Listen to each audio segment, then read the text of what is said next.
तो बच्चों आज हम डिस्कस करने वाले हैं अपना जेईई मेन जो हमारा 25 Feb 2021 को हुआ था। इसमें हम इवनिंग शिफ्ट की बात करेंगे कि जो हमारी सेकंड शिफ्ट में थी उसमें क्या पेपर आया था। जो पेपर आया था बच्चे, जो हमें बच्चों से जानने को मिला, पहला क्वेश्चन कुछ इस तरीके से था। इसमें दिया था solid sphere as shown in rolling without slipping, find the maximum length travelled on inclined plane. तो देखिए कई बच्चे बोल रहे थे फर्स्ट शिफ्ट में क्या हुआ था कि आरबीटी से क्वेश्चन ही नहीं थे, लेकिन देखिए सेकंड शिफ्ट में आ गया। तो रिवीजन करके सब कुछ जाना है, ठीक है, कुछ नहीं छोड़ना है क्योंकि बहुत ही अनएक्सपेक्टेड पेपर है, कहीं से भी उठा के दे सकते हैं। तो देखिए इस तरीके के क्वेश्चन हम कैसे अटेम्प्ट करते हैं। देखिए पहली बात तो सॉलिड स्फीयर है, सॉलिड स्फीयर रोल कर रहा है विदाउट स्लिपिंग। तो जैसे ये चीज आती है कि कोई चीज रोल कर रही है विदाउट स्लिपिंग, तो बच्चे जो हम सबसे पहली चीज अप्लाई करते हैं कि अगर इसकी वेलोसिटी v नॉट है और अगर ये ओमेगा से घूम रहा है और रेडियस मैंने r मान लिया, तो ये v नॉट मैं लिख सकता हूं कि v naught will be is equal to r omega, ठीक है। अब ये जब बच्चे ये क्या कर रहा है, रोलिंग विदाउट स्लिपिंग, यानी इसकी जो टोटल एनर्जी होगी वो काइनेटिक एनर्जी होगी। और कौन कौन सी, एक तो ट्रांसलेशनल काइनेटिक एनर्जी और एक रोटेशनल काइनेटिक एनर्जी।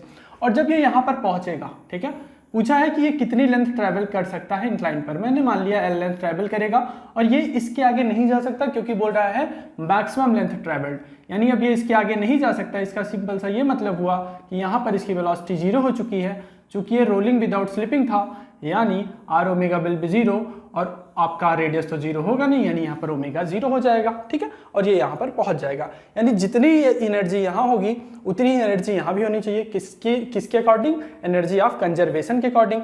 तो यानी अगर यहाँ पर टोटल एनर्जी की बात करूँ तो K initial plus U initial is equal to K final plus U final, ठीक। अब यहाँ पर काइनेटिक एनर्जी की अगर मैं बात करूं तो यहाँ पर दो काइनेटिक एनर्जी होगी। कौन कौन सी, एक रोटेशनल काइनेटिक एनर्जी और एक ट्रांसलेशनल काइनेटिक एनर्जी।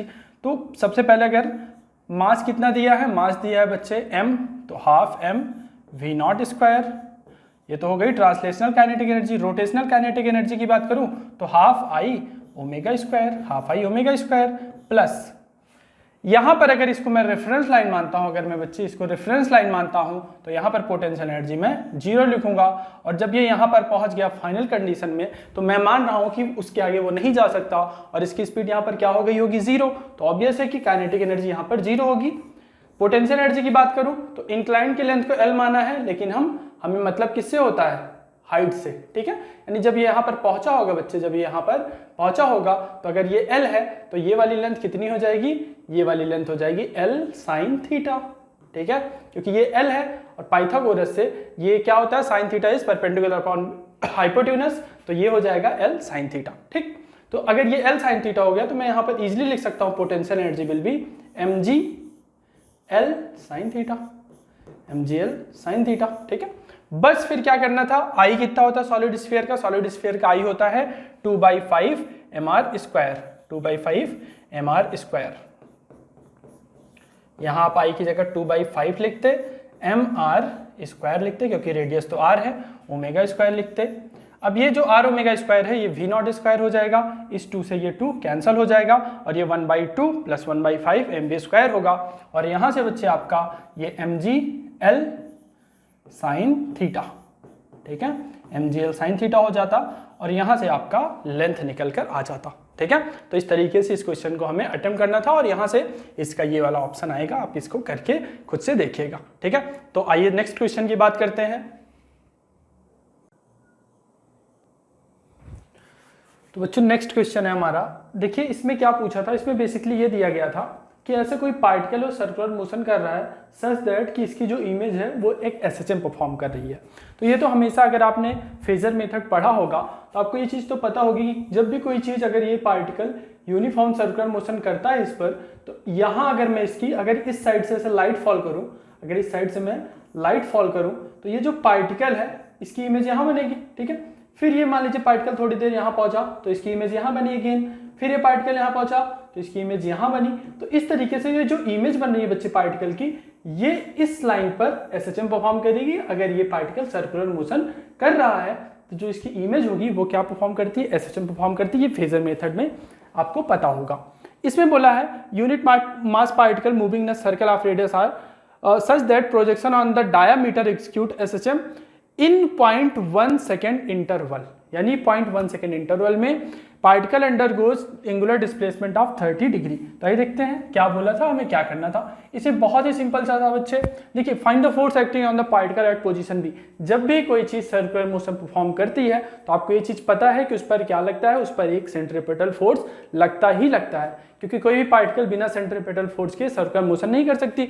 और बस यही पूछा है, find force acting on the particle at position B, यानी जब आपका पार्टिकल यहाँ पोजीशन बी पर है तो इस पर कितना फोर्स लगेगा। देखिए पहली बात तो ये पार्टिकल क्या परफॉर्म कर रहा है, सर्कुलर मोशन, तो इस पर एक सेंट्रीपिटल फोर्स लगेगा। अब वो कितना लगता है वो हमें पता है कि centripetal force is equal to mr omega square, ये चीज आपको पता है। ठीक, अब रेडियस तो दिया हुआ है, रेडियस कितना दिया हुआ है 0.36, तो मास कितना दिया हुआ था, मास इसका दिया हुआ था यूनिट मास पार्टिकल यानी 1 kg लेते। रेडियस दिया हुआ है, हमें जरूरत किसकी, हमें जरूरत है बच्चे ओमेगा स्क्वायर की यानी ओमेगा की। ओमेगा के लिए हम क्या करेंगे, ओमेगा के लिए सिंपली मैंने देखा कि एक इंफॉर्मेशन मुझे दी थी कि ये जो पार्टिकल है ये एंगुलर डिस्प्लेसमेंट कितने का करता है 30 डिग्री का, और कितने टाइम में 0.1 सेकेंड में, यानी ये 0.1 सेकेंड में बच्चे 30 डिग्री घूम जाता है। तो ओमेगा होता है हमारा थीटा अपॉन टी। ठीक है, ये 30 डिग्री है यानी पाई बाई 6, और टाइम कितना है, टाइम है आपका 0.1 सेकेंड, यहाँ मैंने 0.1 सेकेंड पुट किया और ये हुआ मेरा 10 पाई बाई 6 यानी 5 पाई बाई 3। ठीक है, ये ओमेगा हो गया। और जब आप यहाँ पर वैल्यू रखेंगे, क्या रखेंगे, मास की जगह m रख देंगे, रेडियस की जगह 0.36 और ओमेगा स्क्वायर की जगह 5 पाई बाई 3 का स्क्वायर। ठीक है, 5 पाई बाई 3 का स्क्वायर। तो आपको यहाँ से जो वैल्यू मिलेगी वही किसके बराबर मिलेगी, इसके बराबर मिलेगी, ऑलमोस्ट पाई स्क्वायर आएगी। ठीक है, तो इसको आप खुद से सॉल्व करके देखिएगा, मेथड इसी तरीके से हमें करना था। जस्ट हमें सिंपल सा ये पता होना चाहिए कि फोर्स तभी लगेगा, सेंट्रीपिटल फोर्स नेसेसरी है कोई भी सर्कुलर मोशन होने के लिए, बस उसी के तरीके से हमने कर दिया। तो आप इसको नोट करें, फिर आगे वाले क्वेश्चन देखते हैं।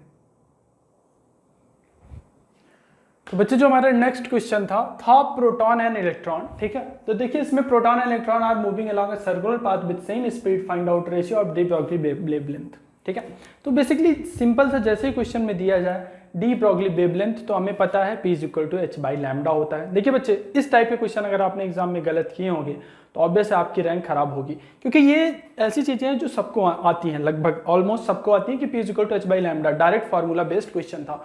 तो एक्यूरेसी बच्चे एग्जाम में बहुत इंपॉर्टेंट हो जाती है, जब पेपर इजी होता है तो आपको एक्यूरेट होना पड़ता है। ठीक है, तो ये देखते हैं इसको कैसे करना था।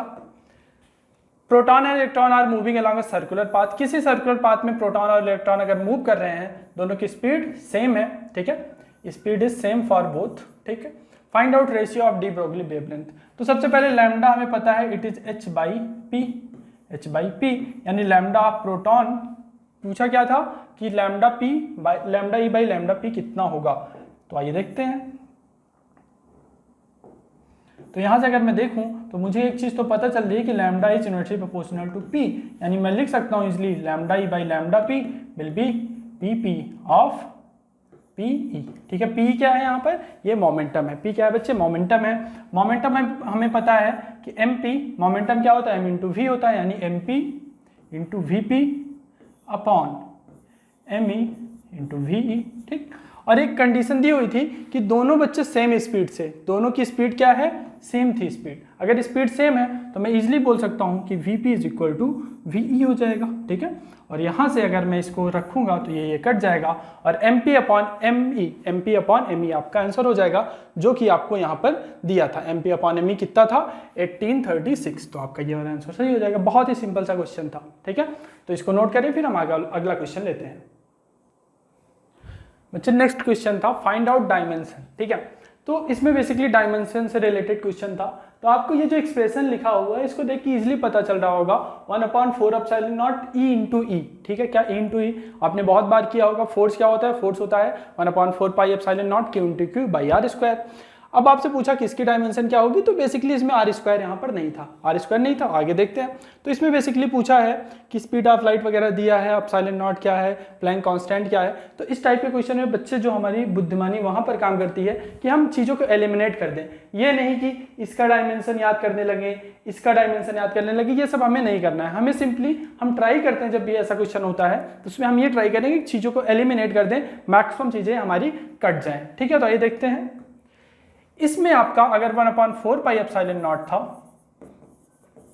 ए स्क्वायर अपॉन एच सी था। ठीक है, अब मुझे एक चीज याद है, मुझे ये थोड़ा थोड़ा फोर्स टाइप का एक्सप्रेशन लग रहा है। फोर्स क्या होता था, किसी एक इलेक्ट्रॉन के बीच कितना फोर्स लगता है, 1/4 pi epsilon not a square, अगर वो डिस्टेंस आर पर है तो आर स्क्वायर। ठीक है, तो मैंने क्या किया, इसमें एक चीज और मुझे दिखी, एच सी देखती है मुझे एच सी बाई लैम्डा की याद आती है। तो मैंने क्या किया, मैंने सिंपली इसको बच्चे अपना बनाया कि ये इक्वल होगा 1/4 पाई एप्सिलॉन नॉट, और ई स्क्वायर है ही, नीचे मुझे डिस्टेंस का कुछ स्क्वायर करना है तो क्यों ना हम लैम्डा का स्क्वायर कर लें, क्योंकि लैम्डा भी तो एक डिस्टेंस है। अब अगर हमने लैम्डा का स्क्वायर से डिवाइड किया है तो इतने से ही मल्टीप्लाई करना पड़ेगा और ये सेम चीज बन जाएगी।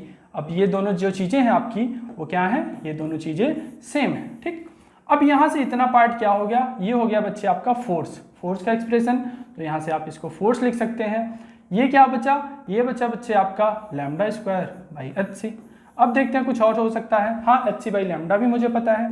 एच सी बाई लैम्डा क्या होता है, एफ इंटू लैम्डा, और ये lambda upon H C, lambda upon H C. ठीक, ये लैम्डा अपॉन एच सी हो जाएगा 1 upon energy, F into lambda upon energy. अब ये जो एफ इंटू लैम्डा है, फोर्स इंटू डिस्टेंस हमारी किसकी यूनिट होती है, ये भी बच्चे एक तरह से एनर्जी होती है, वर्क डन होता है। एफ डॉट डी एस क्या होता है, वर्क डन होता है, और एनर्जी की यूनिट सेम होती है। तो ये क्या हो जाएगा, ये बेसिकली ये भी एक एनर्जी है और ये भी एक एनर्जी है, तो दोनों एनर्जी अपॉन एनर्जी क्या हो जाएगा, डायमेंशन लेस। ठीक है, बस इतना सा छोटा सा बात था, बहुत ही इजी सा क्वेश्चन था। ये सब क्वेश्चन बच्चे बिल्कुल भी गलत नहीं होने चाहिए एग्जाम में, ठीक है, क्योंकि ये बहुत ही इजी क्वेश्चन थे। आप इसको नोट करें, फिर हम नेक्स्ट क्वेश्चन लेते हैं। तो बच्चे नेक्स्ट क्वेश्चन था हमारा अल्टरनेटिंग करंट से। ठीक है, अल्टरनेटिंग करंट में सबसे ये थोड़ा सा अच्छा क्वेश्चन था। ठीक है, बहुत अच्छा नहीं, मॉडरेट लेवल का था। In a given AC series circuit containing R, L, C and source voltage 220 volt, it is known that if L alone removed or C alone removed, phase difference between current and voltage is 45 degree. तो इसमें simple सा बच्चे आपको जो करना था, हमें एक चीज पता है, हमें ये पता है कि अगर मैं करंट इस डायरेक्शन में मान लेता हूं तो वोल्टेज अक्रॉस द रेजिस्टेंस बच्चे इसी डायरेक्शन में आता है। ठीक है, ये चीज हमें पता है कि अगर करंट इस डायरेक्शन में है तो वोल्टेज अक्रॉस रेजिस्टेंस इसी डायरेक्शन में आता है। आईपीएल आप याद रखिएगा, क्या आईपीएल का मतलब होता है in inductor potential leads. I for inductor, P for potential, L for Leeds.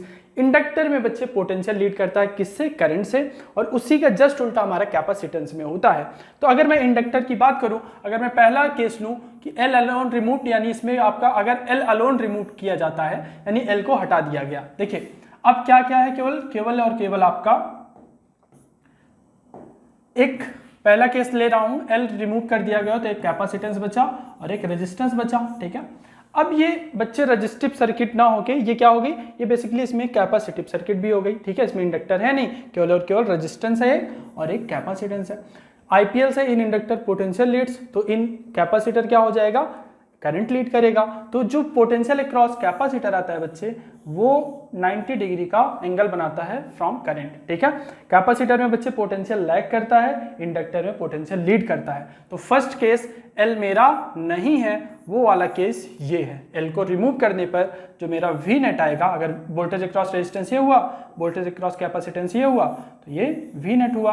और बोला है कि जो वोल्टेज है, पहला केस बता रहा है phase difference between current end voltage दोनों केस में 45 डिग्री ही है, यानी ये एंगल करंट की डायरेक्शन ये हुई, नेट वोल्टेज की डायरेक्शन ये हुई, तो ये 45 डिग्री हुआ। ठीक है, यहाँ तक आई थिंक कोई दिक्कत नहीं होनी चाहिए। अब ये वी आर होता है बच्चे हमारा आई इंटू आर, और ये हो जाएगा आई इंटू एक्सी। ठीक है, अब ये tan 45 की अगर मैं बात करूं तो tan 45 क्या हो जाएगा, परपेंडिकुलर अपॉन बेस, यानी XL by R, sorry XC by R, यहाँ एक्सी है ना, तो परपेंडिकुलर ये हो जाएगा यानी एक्सी, और बेस में क्या है, बेस में आपका रेजिस्टेंस है। तो यानी ऐसे डायरेक्ट भी लिख सकते हैं आप, क्या लिखेंगे, tan 45 की जगह आप लिखेंगे आई एक्सी बाई आई आर। ठीक है, आई से आई कटा, यानी आपका एक्सी बाई आर यानी आपका क्या हो जाएगा, x is equal to R हो जाएगा। ठीक, सेम केस होगा हमारा इंडक्टर में, बस उसमें ये डिफरेंस होगा बच्चे कि जब आप इंडक्टर लेंगे, जब आप कैपेसिटेंस को रिमूव करेंगे और केवल इंडक्टर बचेगा तो क्या हो जाएगा, कुछ इस तरीके से केस होगा, आई ऐसे होगा, वी आर मेरा ऐसे होगा, और जो पोटेंशियल अक्रॉस इंडक्टर आएगा, क्योंकि इंडक्टर में बच्चे पोटेंशियल लीड करता है, क्या लीड करता है, पोटेंशियल लीड करता है, तो वी एल ऐसे हुआ, वी नेट आपका ये हो गया, और ये भी अगेन 45 डिग्री है। दोनों केसेस में बोला चाहे हम इंडक्टर हटाएं चाहे हम कैपेसिटर हटाएं, करंट और नेट वोल्टेज के बीच का एंगल 45 डिग्री ही रहता है। तो यहां से भी अगर मैं tan 45 से देखूंगा तो tan 45 यहां से भी मेरा क्या हो जाएगा, it will B also I XL by I R, I XL by I R, और ये बच्चे हो जाएगा एक्सएल बाई आर, और यहां से 45 है, tan 45 का मतलब 1 होता है, तो ये हो जाएगा XL is equal to R. ठीक है, अब आपसे पूछा था इसमें बेसिकली कि रिमूव्ड क्या पूछा है, इन अ गिवन ऐसी circuit containing RCL is known if, तो आईआरएमएस पूछा था। आईआरएमएस क्या होता है, आईआरएमएस होता है बच्चे हमारा, आईआरएमएस क्या होता है, आईआरएमएस होता है V RMS by Z, V RMS by Z. ठीक है, यही होता है। जब भी बच्चे कोई आपको डायरेक्ट वोल्टेज जो दिया रहता है ना, वो हमारा हमेशा वीआरएमएस देते हैं। ठीक है, तो इसमें कंफ्यूज होने वाली बात ये नहीं है कि आप ये सोचने लगें कि सर वो कौन सा वोल्टेज दिया था। तो जो भी सोर्स वोल्टेज होता है बच्चे, वो वीआरएमएस वोल्टेज ही होता है, उसे हमें पीक वोल्टेज कंसीडर नहीं करना है।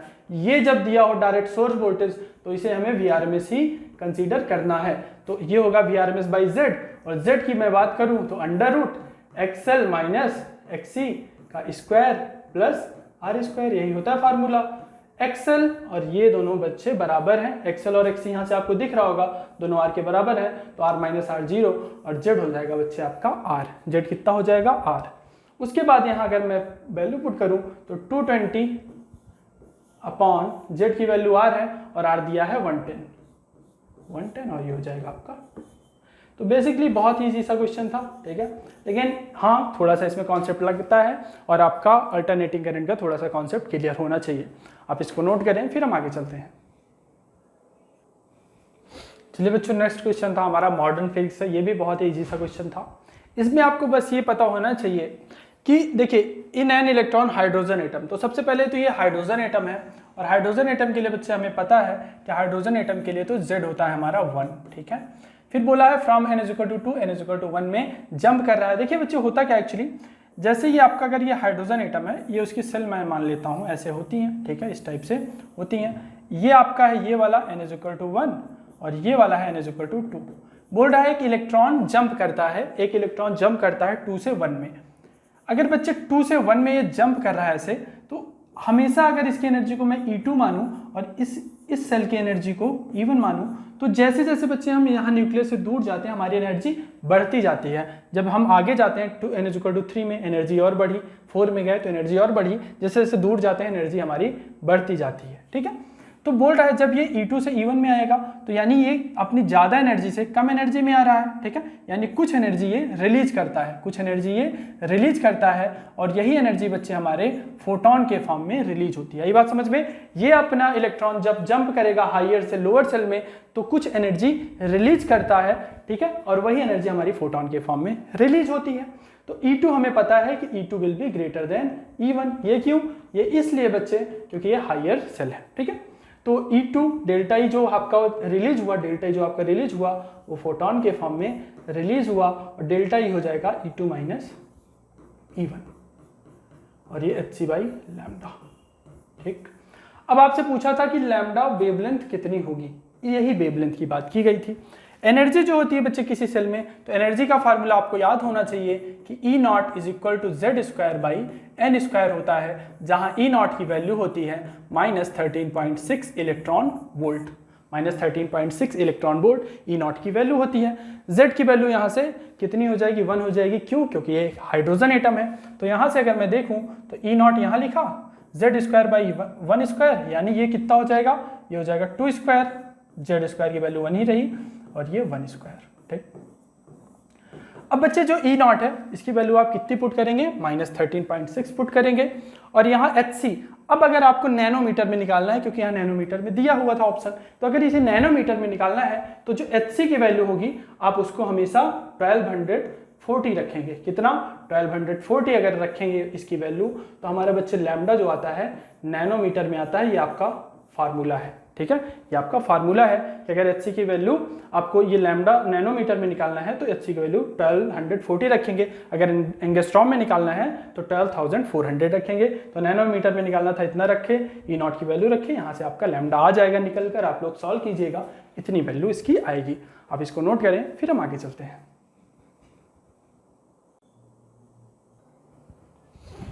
तो बच्चे जो हमारा नेक्स्ट क्वेश्चन था, बोला था इन अ फोटो इलेक्ट्रिक इफेक्ट, तो ये भी मॉडर्न फिजिक्स से था आपका question. Photo electric effect of a certain metal stopping potential is 0.7 volt if the wavelength of incidence is 491, now the stopping potential is 1.43, the incident radiation क्या होगी। तो इस तरीके के क्वेश्चन अगर आपको पता हो बच्चे, सिंपल होते हैं बहुत। अगर ये होता है हमारा कोई मेटल, उस पर एक फोटोन फॉल होता है कुछ लैम्डा के साथ, और वो एनर्जी देता है इसको, और यहाँ पर कुछ स्टॉपिंग पोटेंशियल के कारण देखिए क्या होता है, फिर से सुनिएगा, एक फोटोन फॉल होता है, एक फोटोन फॉल होता है, और यहाँ से बच्चे एक फोटो इलेक्ट्रॉन इमिट होता है, और यहाँ चूंकि ये जो इलेक्ट्रॉन इमिट हो रहा है ये मेटल के साथ बधा हुआ है, उसकी एनर्जी निगेटिव में होती है, तो ये फोटोन कुछ एनर्जी अपनी यहाँ पर लॉस करता है और कुछ काइनेटिक एनर्जी इलेक्ट्रॉन को दे देता है। ठीक है, आई बात समझ में। जैसे ये 100 जूल का आया, -20 जूल मान लीजिए यहाँ पर लॉस किया, बच्ची 80 जूल एनर्जी, और 80 जूल एनर्जी की काइनेटिक एनर्जी के साथ ये इलेक्ट्रॉन यहाँ से इमिट होता है। ठीक है, तो बेसिकली इसका जो फार्मूला होता है वो होता है hc/लैम्डा, यहाँ पर मैंने hc/लैम्डा इसको दिया, वर्क फंक्शन होता है, इसको वर्क फंक्शन भी बोलते हैं, प्लस काइनेटिक एनर्जी। ठीक है, यही होता है। अब जो काइनेटिक एनर्जी होता है ना बच्चे, यही हमारा स्टॉपिंग पोटेंशियल के बराबर होता है, या इस फार्मूले को इस तरीके से भी लिख सकते हैं, E × VS। VS यहाँ पर बच्चे आपका स्टॉपिंग पोटेंशियल है। क्या है, स्टॉपिंग पोटेंशियल। ठीक, अब आइए आगे थोड़ा सा बढ़ते हैं। अब बच्चे अगर हम थोड़ा सा आगे बढ़े तो हमें पता है कि बोला है if photo electric effect metal is stopping potential is 0.71 अगर वेवलेंथ 491 है। अगर वेवलेंथ 491 नैनोमीटर दिया है, मैंने बताया था जब भी लैम्डा नैनोमीटर में हो तो HC की वैल्यू 1240 रखनी है। ठीक है, तो पहला केस देखते हैं। पहले केस में इसको HC की वैल्यू मैंने 1240 रखी और इसको 491 पुट किया। ये होगा work function plus E × VS। VS क्या है बच्चे, एक मिनट। ठीक है, अब E × VS स्टॉपिंग पोटेंशियल है आपका 0.71, यानी पहले केस में जो स्टॉपिंग पोटेंशियल है आपका इतना है 0.71, तो जो EVS होगा, EVS यानी काइनेटिक एनर्जी, वो कितना हो जाएगा 0.71 इलेक्ट्रॉन वोल्ट, यानी काइनेटिक एनर्जी बच्चे जो होगी 0.71 इलेक्ट्रॉन वोल्ट होगी, तो मैंने यहाँ सिंपली 0.71 इलेक्ट्रॉन वोल्ट लिख दिया। ठीक है, और यह तो आपका नैनोमीटर में है ही। अब बात करते हैं, अब स्टॉपिंग पोटेंशियल 1.43 होता है। सेकंड केस लेते हैं। सेकंड केस में मैंने इसको उतना ही लिखा। लैम्डा मुझसे पूछा है, सेकंड केस में लैम्डा मुझे नहीं पता, मैंने उसको लैम्डा लिखा। वर्क फंक्शन सेम ही होगा क्योंकि सेम मेटल पर वो फॉल हो रहा है, और यहाँ से अगर ये 1.3 है तो इसको मैं 1.43 इलेक्ट्रॉन वोल्ट लिख दूंगा। क्या लिख दूंगा, 1.43 इलेक्ट्रॉन वोल्ट। अब बात करते हैं लैम्डा की, तो सिंपली बच्चे इसको सब्सट्रैक्ट कर देंगे, दोनों को सब्सट्रैक्ट कर देंगे और हमारा जो भी आंसर होगा आ जाएगा। बस उसके बाद कैलकुलेशन 5 से 5 कैंसिल हो जाएगा, 5 से 5 कैंसिल हो जाएगा। अगर सब्सट्रैक्ट करेंगे बचेगा इतना, और यहाँ से लैम्डा की वैल्यू आप निकालेंगे कैलकुलेट करके, तो ऑलमोस्ट कितना आएगा 382। तो इस तरीके से करना था, इसको आप नोट करें, फिर हम आगे चलते हैं। Note down. चलिए बच्चों नेक्स्ट क्वेश्चन देखते हैं। देखिए ये भी बहुत इजी सा क्वेश्चन था। ठीक है, और इसमें पूछा था if kinetic energy of both particle is equal then the ratio of momentum. तो बेसिकली अगर आपको क्वेश्चन देख के ही पता चल रहा होगा कि इसमें बेसिकली हमें काइनेटिक एनर्जी और मोमेंटम का रिलेशन पता होना चाहिए, और वो भी सिंपल सा होता है। तो आइए देखते हैं। इसमें पहले का जो पार्टिकल दिया था मास m था, m1 इज इक्वल टू 4 ग्राम और m2 इज इक्वल टू दिया था 16 ग्राम। ठीक, बोला था if kinetic energy of both particle is equal, यानी पहला जो पार्टिकल है उसकी भी काइनेटिक एनर्जी अगर K1 मानूं, दूसरे की K2 मानूं, तो दोनों बच्चे इक्वल थे। काइनेटिक एनर्जी होता क्या है, काइनेटिक एनर्जी होता है बच्चे ½ mv²। तो देखिए एक बार मैं आपको दिखाता हूं, काइनेटिक एनर्जी होता है ½ mv²। ठीक, अगर मैं m से मल्टीप्लाई कर दूं और m से डिवाइड कर दूं तो ऊपर हो जाएगा mv का स्क्वायर अपॉन 2m, ठीक, ये हो जाएगा p स्क्वायर बाई 2m। यहाँ तक आई थिंक कोई दिक्कत नहीं होनी चाहिए। काइनेटिक एनर्जी को बच्चे हम p स्क्वायर बाई 2m भी लिख सकते हैं। ये क्यों लिखा? क्योंकि यहाँ पर मोमेंटम हमें दिया था, इसलिए मुझे लिखने की जरूरत पड़ी, क्योंकि यहाँ पर बच्चे वेलोसिटी का कोई भी मेंशन नहीं किया गया है, तो मैंने काइनेटिक एनर्जी को किस फॉर्म में चेंज कर लिया? मोमेंटम के फॉर्म में चेंज कर लिया। अब बात करते हैं इस चीज़ की कि अगर दोनों की काइनेटिक एनर्जी इक्वल है तो यानी p1 square by 2m1 will be equal to p2 square by 2m2, ठीक है। यहाँ तक आई थिंक कोई दिक्कत नहीं होनी चाहिए। 2 से 2 कटा, p1 बाई p2 का स्क्वायर हुआ, p1 बाई p2 का स्क्वायर हुआ, यहाँ ये हो जाएगा m1 बाई m2, ठीक। यहाँ तक समझ में आई बात? यहाँ तक आई थिंक क्लियर होगी चीज़ें। अब m1 की बात करें तो m1 है 4, m2 है 16, ये हो जाएगा 1/4, ठीक है, ये हो गया 1/4। फिर P1 और P2 का रेशियो क्या हो जाएगा? P1 और P2 का रेशियो अगर आप यहाँ से देखें तो P1 और P2 का रेशियो हो जाएगा बच्चे 1/2। 1/2 क्यों हुआ? क्योंकि ये अंडर रूट में लेंगे, रूट स्क्वायर करेंगे तो ये हो जाएगा 1/2। P1 और P2 का रेशियो दिया था, if ratio of their momentum is n/2, तो इसको n/2 कर लीजिए, ठीक है, n/2 कर लीजिए और यहाँ से आपकी n की वैल्यू आ जाएगी। तो आप इसको नोट करें, फिर हम आगे चलते हैं। Note down. चलिए बच्चों नेक्स्ट क्वेश्चन की बात करते हैं। दिया था an electron इंटर्स a capacitor making an angle alpha with plate having kinetic energy k1 and comes out with kinetic energy k2 making an angle beta with other plate. Find the ratio of k1 and k2. Ratio of k1 and k2 पूछा था। अब same particle है, अगर same particle है बच्चे तो obvious है कि जो उनका काइनेटिक एनर्जी का रेशियो होगा वो v1 square upon v2 square होगा। तो इसमें सिंपली देखते हैं। देखिए सबसे पहले तो मैं एक आपको प्लेट बना के दिखाता हूँ, कैपेसिटर प्लेट। मैंने ऐसा माना, दिया है इलेक्ट्रॉन, ठीक है, दिया है इलेक्ट्रॉन, तो मैंने कैपेसिटर प्लेट के इस वाले को पॉजिटिव माना, इस वाले को पॉजिटिव माना, इस प्लेट को नेगेटिव माना, ठीक, इस प्लेट को नेगेटिव माना। इलेक्ट्रिक फील्ड ऑफ कोर्स इस डायरेक्शन में एग्जिस्ट करेगी, इलेक्ट्रिक फील्ड इस डायरेक्शन में एग्जिस्ट करेगी। और अगर यहाँ से एक इलेक्ट्रॉन आ रहा है, अगर यहाँ से बच्चे एक इलेक्ट्रॉन आ रहा है विथ वेलोसिटी v1, बोला है electron इंटर्स a capacitor making an angle alpha, तो यहाँ से अगर ये अल्फा एंगल बना रहा है, ठीक है, यहाँ से ये एंगल अल्फा बना रहा है। अब आप अगर देखें ये इलेक्ट्रॉन है मेरा, अगर ये इलेक्ट्रॉन है तो ऑब्वियस है कि अगर ये जैसे ही इंटर करेगा, इलेक्ट्रिक फील्ड है बच्चे अपवर्ड डायरेक्शन में, और हमें पता है अगर इलेक्ट्रिक फील्ड की डायरेक्शन ये है, इसमें कोई इलेक्ट्रॉन यहाँ पर है, तो जो उस पर फोर्स लगेगा electrostatic, that will be in opposite direction of electric field. तो बच्चे जो पॉजिटिव चार्ज होते हैं उस पर जो इलेक्ट्रोस्टैटिक फोर्स लगता है वो इलेक्ट्रिक फील्ड की डायरेक्शन में लगता है, और जो नेगेटिव चार्ज होते हैं उन पर जो फोर्स लगता है वो इलेक्ट्रिक फील्ड के अपोजिट डायरेक्शन में लगता है। तो यहाँ पर आप ये देख पा रहे होंगे कि इस पर जो फोर्स लगेगा वो किस डायरेक्शन में लगेगा? Electrostatic force on electron will be in downward direction. यानी अब ये थोड़ा सा किस टाइप का मोशन हो गया? ये हो गया बच्चे आपका प्रोजेक्टाइल मोशन, ठीक है, क्या हो गया? प्रोजेक्टाइल मोशन हो गया, क्योंकि प्रोजेक्टाइल मोशन में भी तो यही होता है, हम एक पार्टिकल यहाँ से क्या करते हैं? प्रोजेक्ट करते हैं और जी नीचे की ओर लग रहा होता है, तो ये पूरा ऐसे प्रोजेक्टाइल मोशन परफॉर्म करता है। यहाँ भी सेम केस है, यहाँ पर ये मैंने यहाँ से इसको रिलीज किया विद वेलोसिटी v1, और ये है इलेक्ट्रॉन और ये एंगल अल्फा बना रही है, कहाँ से? हॉरिजॉन्टल से। तो ये बेसिकली ऐसा कोई प्रोजेक्टाइल मोशन फॉलो करेगा। क्यों? क्योंकि फोर्स हमेशा डाउनवर्ड द डायरेक्शन लग रहा है, ठीक है। तो ये भी किस तरीके का होगा? प्रोजेक्टाइल टाइप का होगा। तो यहाँ पर मैंने मान लिया प्लेट के साथ कितना एंगल बना रहा है? बीटा बना रहा है, क्योंकि यहाँ पर दिया है, ठीक है। अब काइनेटिक एनर्जी का रेशियो देखते हैं। यहाँ पर वेलोसिटी v1 माना, यहाँ जब ये निकल रहा है तो यहाँ पर वेलोसिटी v2 मान लिया। हमें पता है अगर ये प्रोजेक्टाइल का पाथ फॉलो कर रहा है तो v1 cos अल्फा हो जाएगा, v1 cos अल्फा, और यहाँ पर इसकी जो स्पीड होगी v2 cos बीटा हो जाएगी, v2 cos बीटा हो जाएगी। यहाँ तक आई थिंक कोई दिक्कत नहीं होनी चाहिए। क्यों नहीं होनी चाहिए? क्योंकि बच्चे सारा का सारा प्रोजेक्टाइल पाथ से मैं कोरिलेट कर रहा हूँ।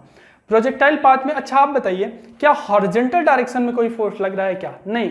हॉरिजॉन्टल डायरेक्शन में अगर बच्चे कोई फोर्स नहीं लग रहा है तो मैं बोल सकता हूं कि acceleration in horizontal direction is 0, that is why velocity या speed in horizontal direction will remain same, ठीक है। हॉरिजॉन्टल डायरेक्शन में इसकी स्पीड चेंज नहीं होगी। अगर ये v1 cos अल्फा है और यहाँ पर ये हॉरिजॉन्टल डायरेक्शन में v2 cos बीटा हुआ, इसका सिंपल सा ये मतलब हुआ कि v1 cos alpha will be equal to v2 cos beta हो जाएगा, ठीक है, v2 cos बीटा, यानी v1 by v2 will be cos beta by cos alpha, cos beta by cos alpha, ठीक है। अब रेशियो काइनेटिक एनर्जी का अगर मैं रेशियो देखूं तो K1 बाई K2 क्या हो जाएगा, हाफ mv स्क्वायर होता है, हाफ mv स्क्वायर होता है, मास दोनों का सेम है क्योंकि सेम पार्टिकल इलेक्ट्रॉन के लिए पूछा जा रहा है, यानी हो जाएगा V1 square by V2 square, ठीक है। और यहाँ से आप V1 बाई V2 है तो यहाँ से कॉस बीटा स्क्वायर वाला ये वाला ऑप्शन सही हो जाएगा। आप इसको नोट करें, फिर आगे चलते हैं। चलिए बच्चों नेक्स्ट क्वेश्चन। बच्चे नेक्स्ट क्वेश्चन हमारा थर्मोडायनेमिक्स से था। इसमें क्या पूछा था, इसमें पूछा था कि एक गैस है वो ये रिलेशन फॉलो करती है, कौन सा रिलेशन, PV की पावर 1/2 कांस्टेंट, ठीक है। V2 और V1 दिया था, T2 बाई T1 का रेशियो पूछा था। देखिए बच्चे जब भी ऐसा क्वेश्चन हो तो हमें वॉल्यूम में रिलेशन दिया है और टेम्परेचर में रिलेशन पूछा है कि T1 और T2 में क्या रेशियो होगा, तो हमें इस बात से ये पता चलता है कि अगर मैं वॉल्यूम और टेम्परेचर में रिलेशन निकाल लूँ तो इसका आंसर इजीली कर सकता हूँ। बट हमें रिलेशन दिया था P और V में, V तो है बट P का हमें कोई काम नहीं, हमें काम है T का। तो मैंने क्या किया, इस रिलेशन को V और T के फॉर्म में कन्वर्ट करने का कोशिश किया। तो PV is equal to PV की power 1/2 is equal to constant है,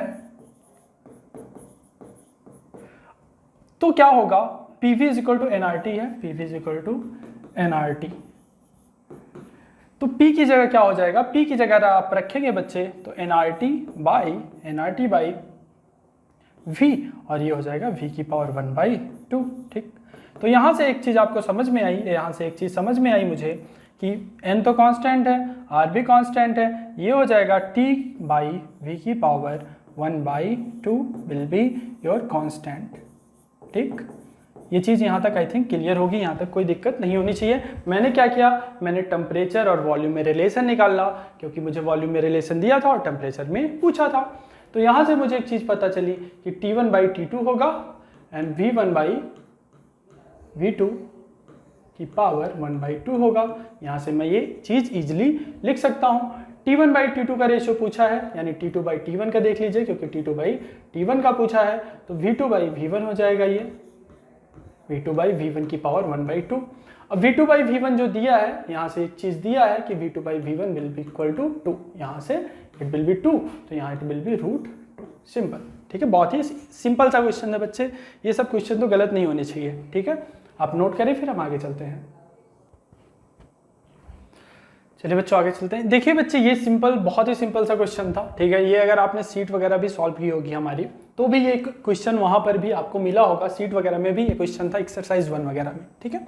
तो ये सिंपल सा ये क्वेश्चन था। अगर आपको स्प्रिंग दिख रही हो, सिंपल ये जो स्प्रिंग दोनों हैं ये आपको पैरेलल में दिख रही है। कैसे, देखिए सिंपल, अगर मैं इसको डिस्प्लेस करता हूँ, ये मेरा कोई स्प्रिंग है, यहाँ पर एक स्प्रिंग है, यहाँ पर एक स्प्रिंग है, ठीक है।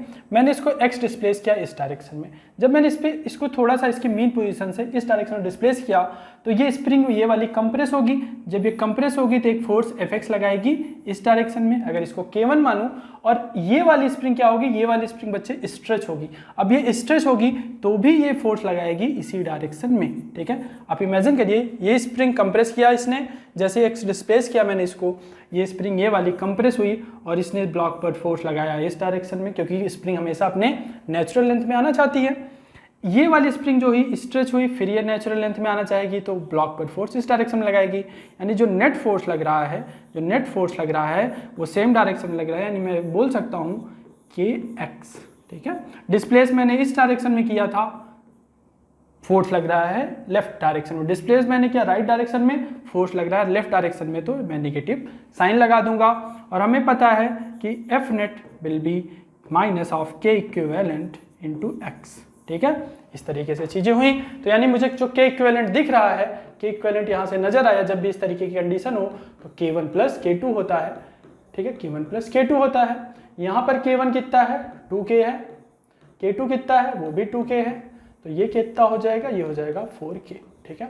और स्प्रिंग मास सिस्टम हमेशा बच्चे, आप सबको पता है कि स्प्रिंग मास सिस्टम का जो टाइम पीरियड होता है that is m by K equivalent, यानी it will be 2 pi m by 4K, ठीक है। बस इतना सा, तो इसमें जो भी ऑप्शन मैच करे वही सही होगा, ये वाला मैच कर रहा है, तो इसको नोट कर लें, बहुत ही सिंपल सी बात थी, नोट करें, फिर हम आगे चलते हैं। तो बच्चे नेक्स्ट क्वेश्चन था हमारा पार्टिकल। देखिए फेजर मेथड पे 2 क्वेश्चन पूछा गया था, अभी हम थोड़ी देर पहले भी देखे थे। थोड़ा सा फेजर मेथड तो बहुत ज़्यादा यूज तो नहीं था बट था। ये तो पूरा का पूरा हमारे फेजर मेथड पर यूज हो रहा था। तो देखते हैं ये कैसा क्वेश्चन था। इसमें था particle starts performing SHM on a smooth horizontal plane.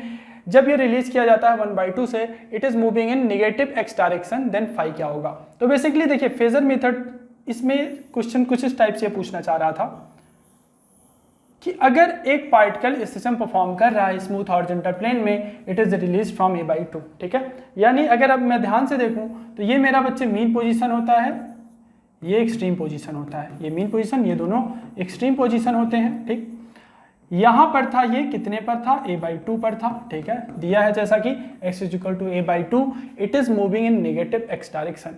ये डायरेक्शन बच्चे पॉजिटिव x डायरेक्शन होती है, ये डायरेक्शन नेगेटिव x डायरेक्शन होती है। ये पार्टिकल था a/2 पर और मूव कर रहा था इस डायरेक्शन में, तो इसका फेज पूछा था, सिंपल सा था।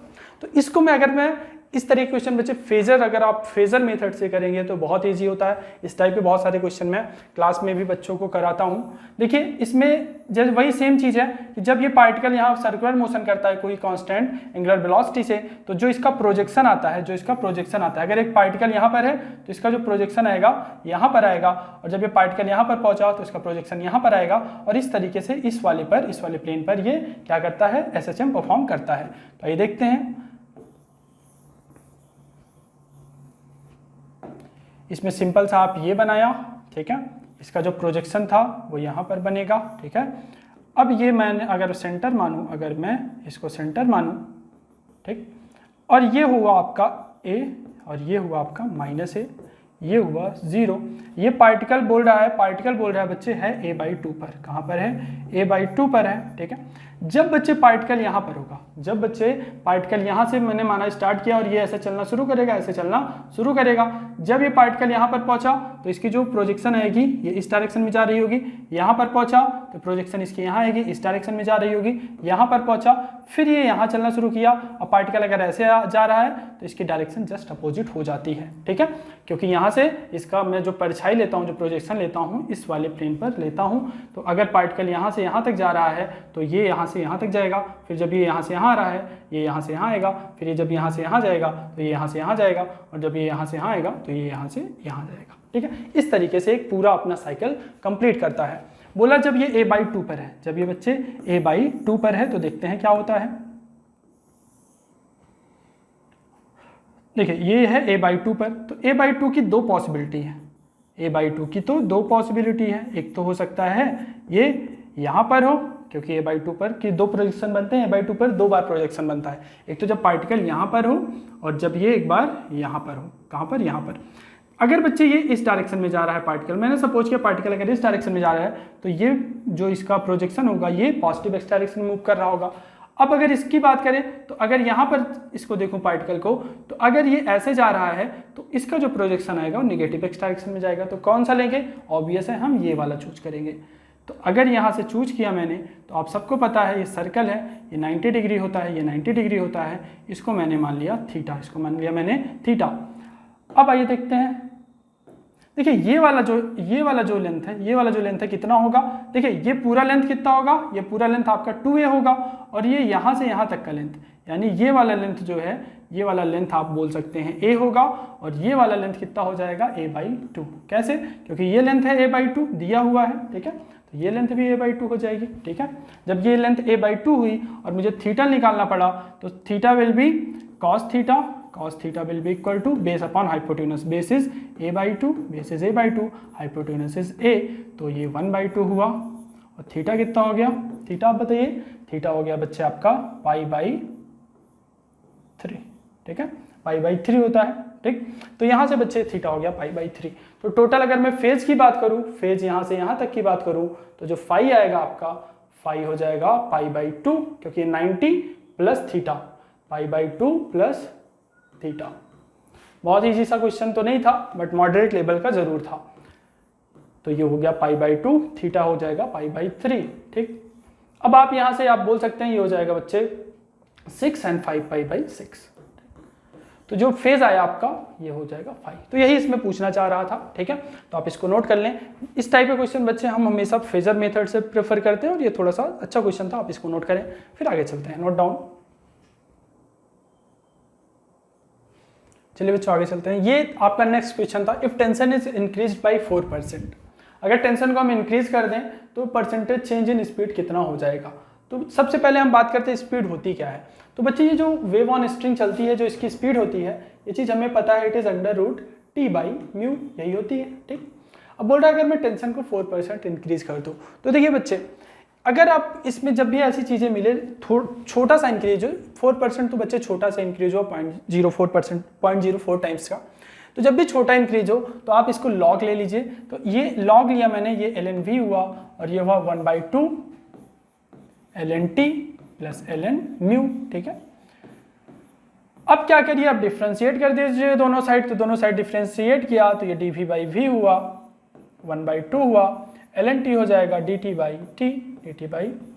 और ये हो जाएगा 0, क्योंकि ये तो म्यू तो कांस्टेंट है, म्यू होता है मास पर यूनिट लेंथ, ठीक है। ये चीज़ आपको पता होगी।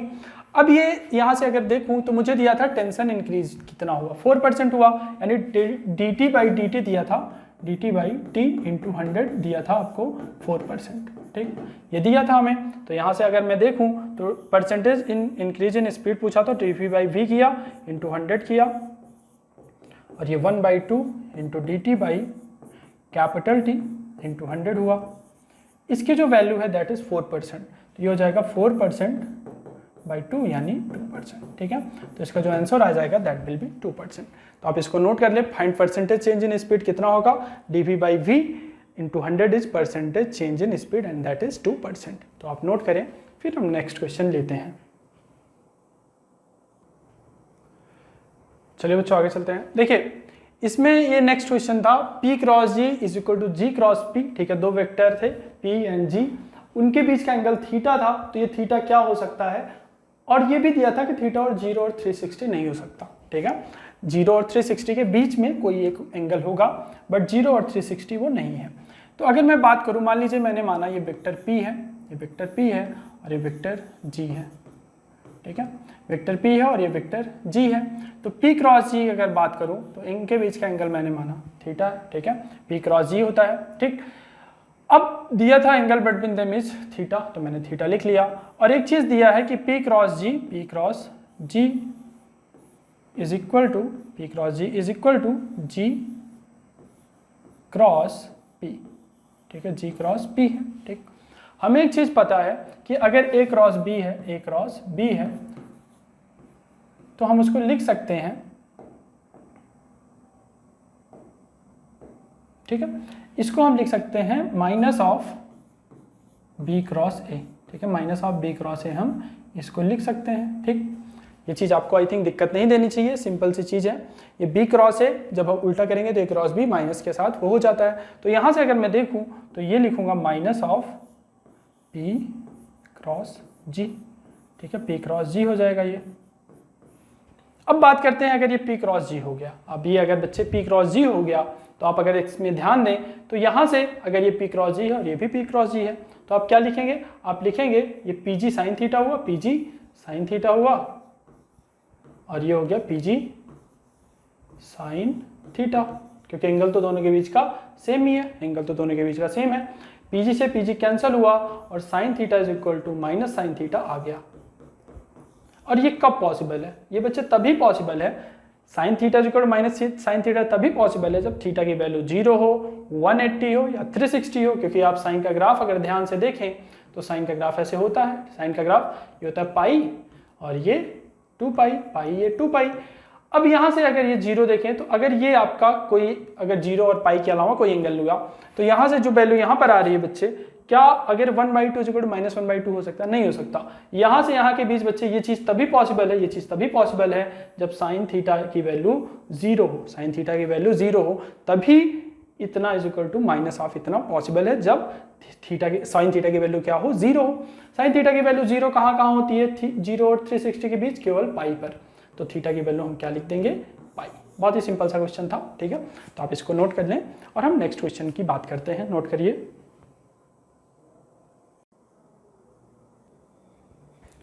ये क्वेश्चन देखते हैं। देखिए इसमें था satellite is projected from surface of earth so that it can attain 10 hour height from the surface of earth. यानी अगर मैं अर्थ से कोई चीज़ फेंकूं तो ये 10 आवर तक जा सकता है, ठीक है, 10 आवर तक जा सकता है। If it speed at the surface of earth is v and v escape, और यहाँ से ये सब चीज़ें दिया था, ये इंटू x, तो x की वैल्यू हमसे बच्चे पूछा गया था। तो देखिए सबसे पहले बोला है कि इसको प्रोजेक्ट किया जाता है अर्थ की सरफेस से ताकि ये 10 आवर तक जा पाए, यानी इससे आगे ये नहीं जा पा रहा है। यानी यहाँ पर काइनेटिक एनर्जी फाइनल की बात करूँ तो 0 हो गया। यू फाइनल की बात करूँ तो अगर इसका मास m है और ये ऑब्जेक्ट का मास स्मॉल m है, ठीक है, स्मॉल m है, तो यहाँ पर हो जाएगा माइनस GMM बाई। तो देखिए ये दिया है 10 आर, रेडियस होती है अर्थ की r, ठीक है, तो ये स्मॉल r कितना हो जाएगा 11 आर, यानी ये यहाँ पर फाइनल इसकी जो पोटेंशियल एनर्जी होगी इतनी होगी। अब यहाँ की बात करें तो यहाँ से तो प्रोजेक्ट किया गया, तो इसको हाफ mv स्क्वायर माना मैंने, यहाँ से v स्पीड से मैंने प्रोजेक्ट किया, तो kinetic energy will be half mv square. यहाँ पर इनिशियल पोटेंशियल एनर्जी की बात करूँ तो ये हो जाएगा minus gm small m upon r, ठीक है। यहाँ तक आई थिंक कोई दिक्कत नहीं होनी चाहिए। मैंने यहाँ से बच्चे एक बॉल को, ये सैटेलाइट को प्रोजेक्ट किया, ये 10 आर हाइट तक जा सकती है फ्रॉम द सरफेस, देखिए फ्रॉम द सरफेस ऑफ अर्थ बोला है, ठीक है। तो जब ये यहाँ से अगर ये सेंटर होगा इसका, अगर ये सेंटर है, ठीक है, तो यहाँ से यहाँ तक गई, अब इसके आगे नहीं जा सकती, यानी उसका मतलब इस पॉइंट पर इसकी स्पीड हो गई होगी 0, तो फाइनल काइनेटिक एनर्जी हो जाएगी 0। पोटेंशियल एनर्जी की बात करें, हमें पता है माइनस GM m/r होता है, स्मॉल r होता है सेंटर डिस्टेंस, जहाँ से कहाँ से लेते हैं, सेंटर ऑफ द अर्थ से मेजर करते हैं। तो यहाँ से मैंने इस पॉइंट की जो डिस्टेंस मेजर की, ये 10 r है, ये कैपिटल R है, तो 10 r प्लस r 11 r हुआ। इस तरीके से मैंने लिखा, तो एनर्जी कंजर्वेशन कर दिया, तो U initial plus K initial is equal to U final plus K final, ठीक। K इनिशियल की बात करूँ तो हाफ mv स्क्वायर हुआ, हाफ mv स्क्वायर, और यहाँ से U फाइनल कितना है, U फाइनल है बच्चे माइनस GMM बाई 11 r, और ये उस साइड गया तो ये हो जाएगा प्लस GMM बाई r, और K फाइनल की बात करें तो वो तो 0 है ही, वो तो 0 है ही। यहाँ से बच्चे, यहाँ से 1 मिनट, इसको अभी मैं कट नहीं करता हूँ क्योंकि हमें एक चीज़ की ज़रूरत भी पड़ने वाली है। अच्छा, एस्केप वेलोसिटी का फार्मूला तो आपको याद ही रखना पड़ेगा, ठीक है। कितना होता है, ये होता है बच्चे √2g m/r, sorry 1 minute, √2gm/r, ठीक है। ये बच्चे होता है एस्केप वेलोसिटी का फार्मूला। कहाँ से, अर्थ की सरफेस से अगर आप कोई चीज़ प्रोजेक्ट करते हैं तो उसकी एस्केप वेलोसिटी का यही फार्मूला होता है।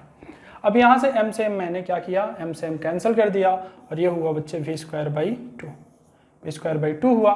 तो यहाँ से अगर मैं देखूँ तो GM/r कॉमन लिया, GM/R कॉमन लिया, ये हो 1 - 1/11, और ये हो जाएगा 10/11, और यानी v² हो जाएगा आपका 2GM/r इंटू 10/11, ठीक, 10/11। अब v की बात करें तो v हो जाएगा √2GM/r, √2GM/r इंटू √10/11, ठीक है, यही चीज़ आई। अब ये जो है बच्चे, ये वाला टर्म तो क्या हो गया, ये हो गया आपका एस्केप वेलोसिटी, क्योंकि एस्केप वेलोसिटी होती है √2GM/R, एस्केप वेलोसिटी इंटू √10/11, यहाँ 10 की जगह क्या है, x है, तो x की वैल्यू होगी हमारी 10, सिंपल आंसर, ठीक है। तो आप इसको नोट कर लें, फिर हम नेक्स्ट क्वेश्चन की भी बात करते हैं। चलिए देखते हैं बच्चे, इस टाइप का क्वेश्चन था, ठीक है। ये बच्चे बहुत ही सिंपल सा क्वेश्चन है, ठीक है। तो इसमें क्या करना है, बस आपको एक चीज़ देखिए, अगर यहाँ I1 जा रही है, टोटल करंट 6 एम्पियर आ रही है, टोटल करंट 6 एम्पियर आ रही है, रेजिस्टेंस के वैल्यूज मार्क हैं, तो बोला है कि I1 की वैल्यू क्या होगी, I1 की वैल्यू क्या होगी। तो आइए देखते हैं, ये I1 मान लिया मैंने, तो I2, अगर टोटल करंट यहाँ से 6 आ रही है, I1 यहाँ चली जा रही है, तो यहाँ कितना बचेगा, 6 - I1, ठीक है, यानी I2 की वैल्यू विल बी 6 - I1। अब एक चीज़ आप बताइए, ये जो पॉइंट P है और पॉइंट Q है, पॉइंट P और पॉइंट R, सॉरी, तो इनके बीच का पोटेंशियल जो होगा, यहाँ से जो मेजर करूंगा और इसके थ्रू जो मेजर करूंगा, दोनों सेम ही होना चाहिए। तो अगर इसके थ्रू मैं पोटेंशियल P लिखूं तो VP यहाँ से करंट की डायरेक्शन में मैं आ रहा हूँ। जब हम बच्चे करंट की डायरेक्शन में आते हैं तो पोटेंशियल अक्रॉस रेजिस्टेंस को हम नेगेटिव मानते हैं। तो देखिए यहाँ से मैं चला, यहाँ से आ रहा हूँ, रेजिस्टेंस मिला मुझे 2 ओम का, यानी V माइनस, माइनस क्यों लिया क्योंकि मैं करंट की डायरेक्शन में जा रहा हूँ, तो V माइनस 2, और ये क्या हो जाएगा I2, यानी I2 का 6 माइनस I1 भी लिख सकते हैं। और मुझे मिला ये पॉइंट, मैं यहाँ से यहाँ आया इस पाथ के थ्रू, तो यहाँ से जब यहाँ होगा एक रेजिस्टेंस मिलेगा 2 ओम का, तो IR, इसमें करंट कितनी है I2 है, I2 की वैल्यू 6 माइनस I1 है, तो 2 इंटू I2 और मिला मुझे R। ठीक है, तो VP माइनस VR मुझे मिल गया 2 6 माइनस I1। ठीक, अब आइए यही चीज हम इस पाथ के थ्रू देख लेते हैं। इस पाथ के थ्रू आते हैं तो क्या होता है, यहाँ से स्टार्ट किया VP से, मैं आ रहा हूँ करंट की डायरेक्शन में, कितनी करंट है I1 है, रेजिस्टेंस मिला 2 ओम का, तो माइनस 2I1 लिखा, 2I1 लिखा। फिर यहाँ से यहाँ आया, रेजिस्टेंस है 2 ओम का, करंट इसमें भी I1 है, तो माइनस अगेन 2I1 लिखा, पहुँच गया R पर, पहुँच गया R पर, और ये हो गया VR। तो यहाँ से VP माइनस VR देख लीजिए, और ये हो गया 4I1 हो गया। ये VP माइनस VR, ये VP माइनस VR, इन दोनों को कंपेयर कर दीजिए, तो ये हो जाएगा 2 6 minus I1, 2 6 minus I1 is equal to 4I1। ठीक है, बस यहाँ से आप सॉल्व कर लेंगे और आपको I1 की वैल्यू आ जाएगी। ठीक है, सिंपल सा था, नोट कर लें। फिर हम नेक्स्ट क्वेश्चन की बात करते हैं। चलिए बच्चों, ये रेक्टिलिनियर मोशन से था। ठीक है, इसमें रिलेटिव मोशन है, रेक्टिलिनियर मोशन का क्वेश्चन था। A particle is drop from a top of tower, एक टावर से एक पार्टिकल को ड्रॉप किया जाता है। When it has travelled a distance of 5 metre, particle another particle is dropped from a distance 25 meter below the top of tower. If the both half reach them of the tower simultaneously, then find the height of tower. तो इसमें बोलना ये चाह रहा था कि अगर ये एक बच्चे टावर है, ठीक है, एक हाइट है टावर, इसकी हाइट को मैं मान ले रहा हूँ h, ठीक, इसकी हाइट को मैंने मान लिया h, ये आपका बॉटम। बोला टॉप ऑफ टावर से किया गया when it has travel a distance of 5 metre, यानी ये 5 मीटर ट्रेवल कर चुका है। कहाँ से बच्चे, ये 5 मीटर ट्रेवल कर चुका है फर्स्ट पार्टिकल। ठीक है, उसी क्षण क्या बोला, जब ये पहला वाला पार्टिकल बच्चे, फर्स्ट पार्टिकल आपका 5 मीटर ट्रेवल कर चुका है, another particle is dropped from a distance 25 metre below the top of tower, यानी अगर टॉप ऑफ टावर है, ये टॉप ऑफ टावर है, तो यहाँ से मैं 25 मीटर बिलो आया। कितना बिलो आया, 25 मीटर, और यहाँ से एक सेकेंड पार्टिकल मैंने ड्रॉप किया। अच्छा आप बताइए, अगर ये 5 है, ये 25 है, तो इनके बीच की डिस्टेंस कितनी हुई, इनके बीच की जो डिस्टेंस है दैट विल बी 20 मीटर। ठीक, फिर एक चीज बोला कि ये दोनों जो पार्टिकल है बच्चे ग्राउंड पर साइमल्टेनियसली पहुंचते हैं, यानी ये जो दोनों पार्टिकल है ना, फर्स्ट और सेकंड, ये ग्राउंड पर एक साथ पहुंचते हैं। तो ग्राउंड पर अगर एक साथ पहुंच रहे हैं, इसका सिंपल सा मतलब ये है कि ये इनके बीच की जो रिलेटिव डिस्टेंस है, रिलेटिव डिस्टेंस दोनों के बीच की कितनी है, 20 मीटर है। ये ट्रैवल हो जाएगी उस टाइम में। ठीक है, क्योंकि ये जो जब साथ में पहुंच रहे हैं, तो ये 20 मीटर जो इनके बीच की रिलेटिव डिस्टेंस है वो ट्रैवल हो जाएगी जब ये नीचे पहुंचेंगे। तो यहां से अगर मैं देखूं तो इनके बीच की जो आर रिलेटिव है, आर रिलेटिव या डी रिलेटिव मान लीजिए, अगर इन दोनों के बीच की डी रिलेटिव देखूं तो हो जाएगा बच्चे 20 मीटर, यानी इनके बीच की रिलेटिव डिस्टेंस है 20 मीटर। दोनों ग्रेविटेशनल इफेक्ट में है, यानी दोनों पे जी लगेगा, तो ये रिलेटिव हो जाएगा 0। ये रिलेटिव कितना हो जाएगा, 0। अब बात करते हैं अब यू रिलेटिव की, यानी इनके बीच की स्पीड की बात करें तो वो हमें नहीं पता, तो यहाँ से अगर आप देखें तो जो टाइम आएगा बच्चे, ये कितना आ चुका है, ये आपको ये ड्रॉप किया, इसको जस्ट उन्होंने क्या किया था, ड्रॉप किया था। तो इसकी अगर बात करूं, इसको तो ड्रॉप किया था, और इसका क्या था स्पीड, ये 5 मीटर नीचे आ चुका है, तो इस क्षण जो इसकी स्पीड होगी बच्चे √2gh थी। √2gh कितना नीचे आया था, 5 मीटर। तो ये हो जाएगा, इसको यहाँ से फर्स्ट पार्टिकल को बच्चे यहाँ से ड्रॉप किया गया था, फर्स्ट पार्टिकल को यहाँ से ड्रॉप किया था, ये 5 मीटर नीचे आया, तो यहाँ पर ये हो जाएगा 10, इसकी तो स्पीड 10 मीटर पर सेकंड हो गई, और सेकंड पार्टिकल को जस्ट यहीं से ड्रॉप ही किया था। तो ये जो फर्स्ट पार्टिकल है v1 हुआ, और इसका जो v2 सेकंड पार्टिकल है उसका v2 0 है। तो इन दोनों के बीच की अगर रिलेटिव वेलोसिटी देखूं, चाहे इसको मैं u1 और u2 से दिखा दूं आपकी सुविधा के लिए, तो ये हो जाएगा पहले पार्टिकल के लिए जो आपका u1 आएगा वो इतना हो जाएगा, और दूसरे पार्टिकल के लिए u2 0। तो रिलेटिव वेलोसिटी कितनी हो जाएगी, 10 - 0। ठीक है, 10। अब बात कर रहे हैं ये जब यहाँ पर एक साथ पहुंच रहा है, एक साथ पहुंचने का मतलब होता है बच्चे कि जो उनके बीच की रिलेटिव डिस्टेंस रही होगी उसको उसने इस टाइम में कवर कर लिया होगा और दोनों एक साथ ग्राउंड पर पहुंच रहे हैं, जो कि इसमें दिया हुआ है कि both of them reach the bottom of tower simultaneously. तो अगर मैं टाइम की बात करूं तो time will be D relative upon you relative, यानी 20/10 यानी 2 सेकेंड, यानी दोनों पार्टिकल अब बच्चे 2 सेकंड में पहुंच जाएंगे, 2 सेकंड में पहुंच जाएंगे। तो अगर मैं देखूं कि ये भी 2 सेकंड बाद यहाँ पहुंच जा रहा है और ये भी 2 सेकंड बाद यहाँ पहुंच जा रहा है, तो अगर ये पार्टिकल सेकंड पार्टिकल की बात करूं, ये यहाँ से यहाँ तक कब पहुंच रहा है? 2 सेकंड बाद। अगर ये 2 सेकंड में बाद पहुंच रहा है तो एच डैश की बात करूं तो इनिशियल वेलोसिटी इसकी 0 है, तो 0 इंटू टी की जगह 2 सेकेंड प्लस हाफ जी की जगह 10, और कितने टाइम में पहुंच रहा है? 2 सेकंड बाद ये पार्टिकल भी ग्राउंड पर पहुंच जा रहा है। क्यों? क्योंकि दोनों एक साइमल्टेनियसली पहुंच रहे हैं। तो यहाँ से ये 2 सेकंड के साथ ये हो जाएगा 2 स्क्वायर और ये हो जाएगा 20, यानी एच डैश की वैल्यू आ गई 20। एच डैश की वैल्यू 20 है और यहाँ से यहाँ तक की वैल्यू 25 है, तो एच वैल्यू आपको साफ साफ दिख रहा होगा, एच डैश प्लस ये वाली कितनी है? 25। तो एच डैश की वैल्यू बात करें तो एच डैश है आपका कितना अभी हमने कैलकुलेट किया? 20 मीटर। तो ये हो जाएगा 20 प्लस 25 और ये हो जाएगा बच्चे आपका 45। ये बच्चा रेक्टिलिनियर का क्वेश्चन था, ठीक है, सिंपल सा था। ये मॉडरेट लेवल में आप इसको काउंट कर सकते हैं। इसको बहुत ईजी तो नहीं बोल सकते, बट पेपर में जिस हिसाब से इजी क्वेश्चन थे उनके कंपैरिजन में इसको आप मॉडरेट बोल सकते हैं, ठीक है। आप इसको नोट कर लें। फिर देखिए यही सब क्वेश्चन है जो आपकी रैंक डिसाइड करेंगे। अगर आप इसको सही करके आए होंगे तो ऑफकोर्स आपकी रैंक अच्छी आएगी। तो आप इसको नोट करें, फिर आगे चलते हैं, दूसरा क्वेश्चन देखते हैं। तो बच्चे ये भी प्यारा सा क्वेश्चन था, ठीक है, क्यूट सा क्वेश्चन था, इसको देखते हैं। इसमें था फॉर अ एक्सरे देखते हैं। देखिए for a X ray of wavelength 10 angstrom, ठीक है। एक एक्सरे था और एक पार्टिकल था। क्या था? एक एक्सरे था, एक पार्टिकल था। इसने बोला कि जो एक्सरे की एनर्जी थी, जो एक्सरे की एनर्जी थी वो पार्टिकल की एनर्जी के बराबर थी, ठीक है, पार्टिकल की एनर्जी के बराबर थी, ठीक।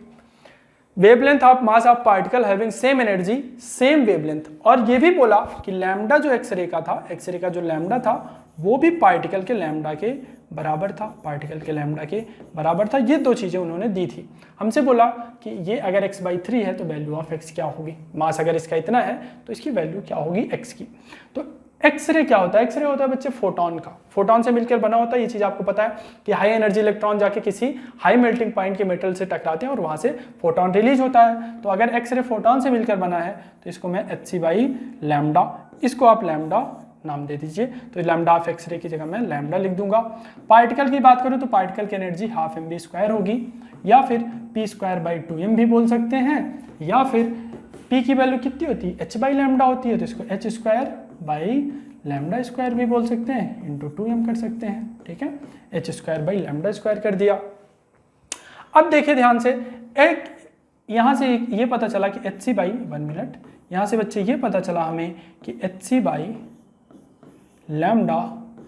Is equal to h²/λ² into 2m होगा। तो h से एक h कट गया, एक h से एक h कट गया, इस लैम्डा से ये लैम्डा कट गया, और यहाँ से अगर आप देखें, अगर यहाँ से आप देखें तो जो आपका 2m होगा, 2m is equal to h/c⁴, h/c⁴ हो जाएगा, ठीक है। तो मास यहाँ से क्या होगा? Mass will be h/2c lambda.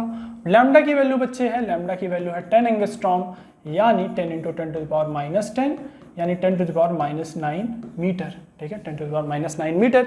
तो यहाँ से वैल्यू अगर मैं रख दूँ, सपोज मान लीजिए मैं थोड़ा सा सॉल्व भी कर देता हूँ, तो h तो यहाँ से h रहा, ठीक है, ये हो जाएगा 3 × 10⁸, और ये कितना है? ये है 10⁻⁹, ठीक। यहाँ से ये हुआ और यहाँ से ये ऊपर जाएगा और ये हो जाएगा बच्चे 10h/6, ठीक है, 10h/6। सिंपल सा 5h/3 आ जाएगा। यहाँ से कंपेयर करेंगे तो x की वैल्यू 5 आ जाएगी।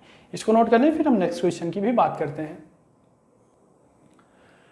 तो बच्चे नेक्स्ट क्वेश्चन था, 2 conducting charge particle of negligible volume, 2 थे, उनका वॉल्यूम बहुत ही छोटा था, और वो दिया था एक आपका इतना नैनो कूलम्ब है, ठीक है, कितना 2.1, और एक है माइनस, तो ऑब्वियस है दोनों में अट्रैक्शन होगा, कॉन्टैक्ट में लाए जाते हैं and then separated by 0.5 metre, the force of interaction between them is this। तो क्या होगा, तो देखिए बच्चे, अगर दो मेरे पार्टिकल हैं और एक का जो आपका चार्ज था, अब देखिए एक का बोला है कि एक का चार्ज था 2.1 नैनो कूलम, एक का था -0.1 नैनो कूलम।